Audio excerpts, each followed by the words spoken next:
Mario Kart 8 Deluxe will be getting 48 new courses in the form of paid DLC called the Booster Course Pass, and it's going to be comprised entirely of returning courses from throughout the series. Now, I've always been a huge fan of the Mario Kart series, so once I saw that 8 Deluxe's course roster was doubling, I immediately began tirelessly analyzing and theory crafting to try and come up with some sort of way to predict the 40 currently unannounced tracks. Instead of actually mapping out the 5 remaining waves of DLC and saying every course that I think has a good shot of making it in, I decided I wanted to only bring up the few courses that I'm practically certain will make it in, and I eventually settled on a list of 6. Now, of course, there's always a chance that I might end up getting every single one of these predictions wrong, but the chances of that happening are about as low as Mario Kart 9 being announced in the next 2 years. So without further ado, here are 6 courses I'm convinced will definitely come back in the Mario Kart 8 Deluxe Booster Course Pass. First up, we have Sunset Wilds from the Game Boy Advance. The reason I think this one stands such a good chance is because it's an extremely memorable course with a layout and aesthetic that's very unique compared to other courses from Super Circuit. In the past, we've gotten many of the other standout courses from that game as DLC in 8. Just look at tracks like Cheeseland, Ribbon Road, and even in this first wave of the new DLC, we're getting Sky Garden. With the exceptions of Tour and the original Mario Kart, I think it's very likely that this DLC will try to keep the number of courses from each respective entry in the series on somewhat even footing. And Sunset Wilds feels like an absolute shoo-in to snag one of the Game Boy spots later down the line.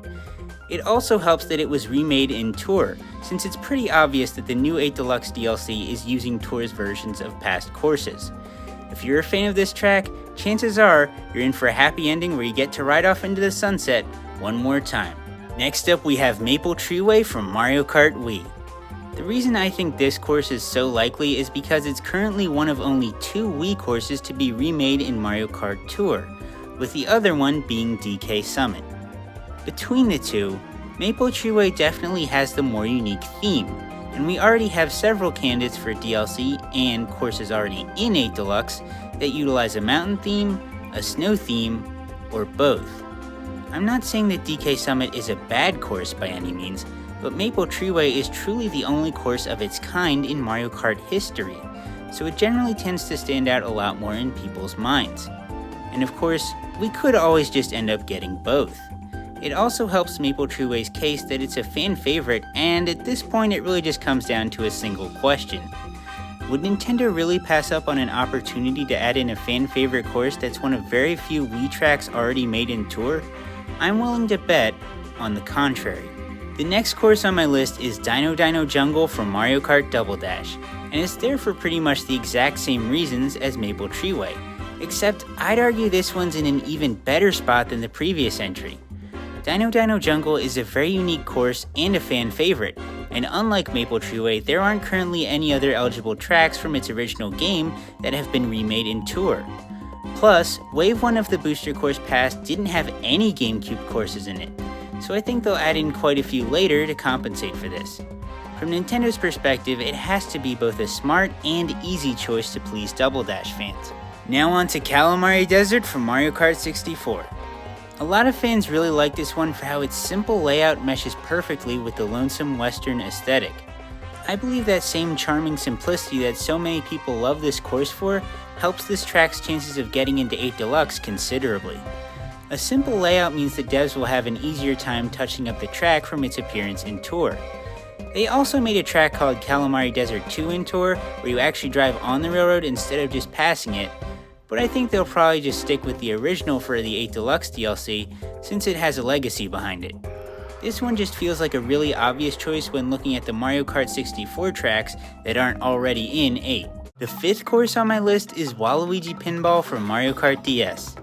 I mentioned earlier how some of the tracks I picked seem a bit more likely due to being fan favorites, but nowhere is that more true than on this course. I don't think it's much of a stretch to call it one of the most iconic Mario Kart tracks in the history of this series.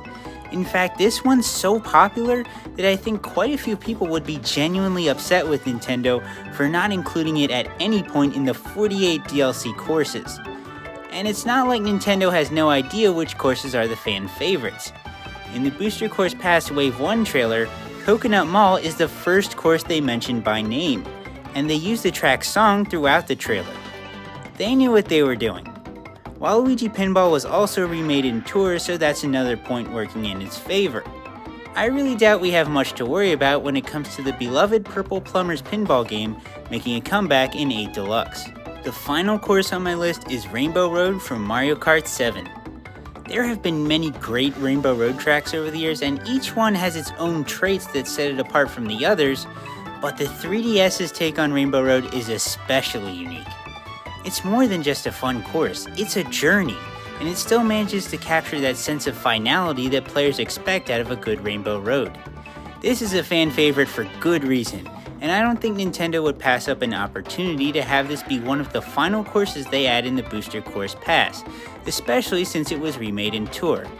In fact, it's currently the only Rainbow Road in Tour that isn't already in 8 Deluxe. Even if this course doesn't end up being part of the final wave of DLC, it's such an iconic track that I think it arriving at some point is practically inevitable. All 6 of the courses I mentioned also happen to be ones that I really like, but on the off chance that a few of them don't get added, I'll still probably be really satisfied with the DLC. There are also a few other tracks that I think stand a really good chance of getting in the Booster Course Pass that I didn't mention, including my most wanted course, but I'll save those for another video if this one does well enough. So if you liked this video and want to see more like it in the future, don't forget to like and subscribe, it really goes a long way toward helping the channel grow. But with that, thank you guys for watching and I'll see you next time.